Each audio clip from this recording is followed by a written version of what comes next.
So what's up wrestle fans, welcome to wrestle X bulletin. तो guys welcome है आपका एक और नए वीडियो में। और इस वीडियो में हम लोग बात करेंगे 7 ऐसे WWE शॉकिंग रिटर्न्स के बारे में जो हम लोगों को इस बार समर स्लैम में देखने के लिए मिल सकते हैं। तो कौन से हैं वो शॉकिंग नेम्स, ये जानने के लिए वीडियो को एंड तक देखना और चैनल को सब्सक्राइब जरूर कर लेना ताकि रेसलिंग न्यूज के साथ साथ ऐसी इंटरेस्टिंग वीडियोस भी आपसे मिस ना हो। और अब बिना देरी के स्टार्ट करते हैं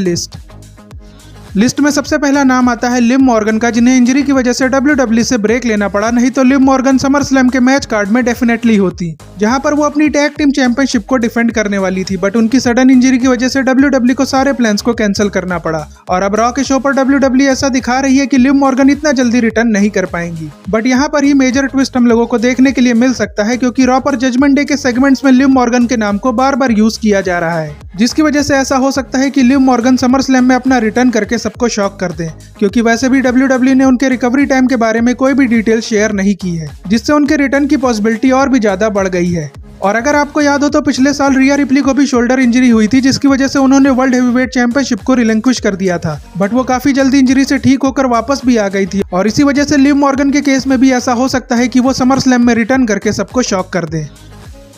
अगला नाम है जायंट ओमोस का, जिनका रिटर्न भी काफी टाइम से पेंडिंग है। और उन्होंने रिसेंटली WWE के साथ मल्टी ईयर का कॉन्ट्रैक्ट भी साइन किया है, जिससे ये तो कंफर्म है कि WWE के पास ओमोस के लिए काफी तगड़े प्लान्स होंगे। और प्रीवियस रिपोर्ट्स के अकॉर्डिंग WWE ओमोस को सेथ रॉलिंस की फैक्शन का नया मेंबर भी बना सकती है। क्योंकि भले ही सेथ रॉलिंस इंजरी की वजह से समर स्लैम में कम्पीट ना कर पाए, बट इसका मतलब ये तो बिल्कुल नहीं है कि सेथ रॉलिंस की फैक्शन में कोई नया बंदा ऐड नहीं हो सकता। और रोमन के रिटर्न के बाद हम लोग ये जानते हैं कि रोमन, जे उसो और ब्रॉन ब्रेकर ब्रॉन्सन रीड का मैच समर स्लैम में होने वाला है, जहां पर पॉल हेमन को ये पता है कि रोमन रेंस और जे उसो उनके दोनों बंदों के ऊपर भारी भी पड़ेंगे, जिसकी वजह से मास्टरमाइंड पॉल हेमन ओमोस को सेथ रॉलिंस की फैक्शन का नया मेंबर बनाकर यहां पर इंट्रोड्यूस कर सकते हैं, जिससे रोमन और जे उसो की मुश्किलें इस मैच में और भी ज्यादा बढ़ जाएंगी, जिसकी वजह से ओमोस के रिटर्न करने की पॉसिबिलिटी समर स्लैम में काफी ज्यादा है।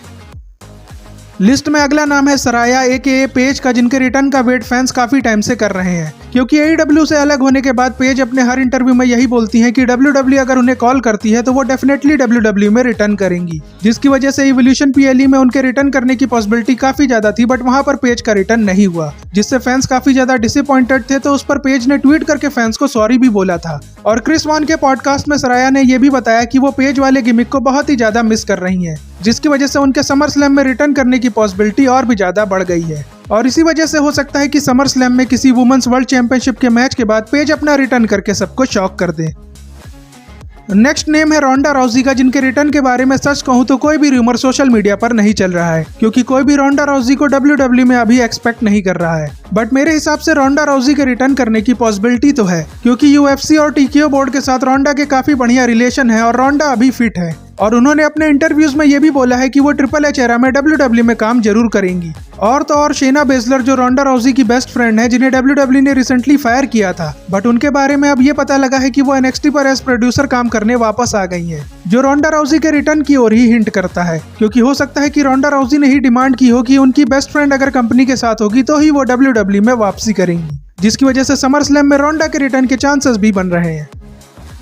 अगला नाम है CM पंक की वाइफ AJ ली का, जिनके समर स्लैम में रिटर्न करने की पॉसिबिलिटी काफी ज्यादा है, क्योंकि इस बार समर स्लैम उनके होम न्यू जर्सी में है, जहां पर WWE CM पंक के रिटर्न के बाद पहली बार इतना बड़ा शो करा रही है, जिसकी वजह से समर स्लैम में आप लोग AJ ली की अपीयरेंस की उम्मीद कर सकते हो। क्योंकि वैसे भी इस बार समर स्लैम का शो 2 नाइट्स का होने वाला है, जिसके मैच कार्ड को WWE रेसलमेनिया जैसा बनाएगी। और इसी वजह से कई सारे लेजेंड्स की अपीयरेंस भी हम लोगों को इस शो पर देखने के लिए मिलने वाली है, जिसमें हो सकता है कि AJ ली का भी नाम हो। और भले ही AJ ली रेसलिंग नहीं करना चाहती, बट वो न्यू जर्सी के क्राउड को थैंक्स करने के लिए वन टाइम अपीयरेंस तो कर ही सकती हैं, जिसकी वजह से AJ ली के भी समर स्लैम में आने के चांसेस तो हैं।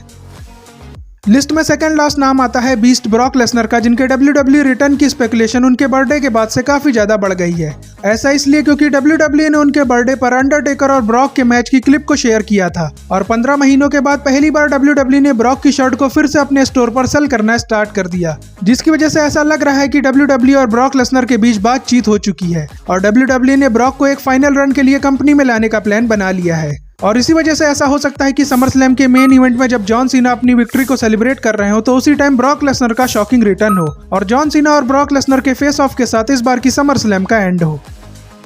लिस्ट में आखिरी नाम है फाइनल बॉस द रॉक का, जिनके WWE में रिटर्न करने के रूमर्स एक बार फिर से स्टार्ट हो गए हैं, जिसके पीछे का मेन रीजन है कोडी और सीना की समर स्लैम फ्यूड, जिसमें अब ये बताया जा रहा है कि रॉक की इन्वॉल्वमेंट भी हम लोगों को इस स्टोरी लाइन में देखने को मिलने वाली है। और भले ही रॉक रेसलमेनिया में ना आए हो, बट इस बार समर स्लैम में ऐसा हो सकता है कि सीना और कोडी के मैच में रॉक अपना सरप्राइजिंग रिटर्न कर ले और फिर उनकी इंटरफेरेंस की वजह से कोडी रोड्स ये मैच हार जाए, क्योंकि हम लोग ये तो जानते हैं कि कोडी वैसे भी समर स्लैम के बाद WWE से टाइम ऑफ लेने वाले हैं शूटिंग के लिए, जिससे कोडी ये मैच नहीं जीतने वाले, तो WWE उनको हरवाने के लिए रॉक का यूज समर स्लैम में कर सकती है। और देखा जाए तो इससे रॉक को भी कोई प्रॉब्लम नहीं होगी, क्योंकि वो भी इस बार 2 नाइट्स वाली हिस्टोरिक समर स्लैम में अपनी अपीयरेंस तो करना ही चाहते होंगे। तो अगर वो कोडी को रोकने के लिए आ जाते हैं तो इससे WWE एक तीर से 2 निशाने लगा देगी, जिससे रॉक की अपीयरेंस भी हो जाएगी और कोडी अपना मैच हार भी जाएंगे। बाकी देखते हैं कि ट्रिपल एच इनमें से किस किस सुपरस्टार को समर स्लैम में लाने का प्लान करते हैं। और इसी के साथ ये लिस्ट यहीं पर एंड होती है, बट जाने से पहले आप चैनल को सब्सक्राइब जरूर कर लेना और वीडियो को लाइक शेयर करना मत भूलना। और अब आपसे मिलते हैं नेक्स्ट वीडियो में, तब तक के लिए good bye and see you soon.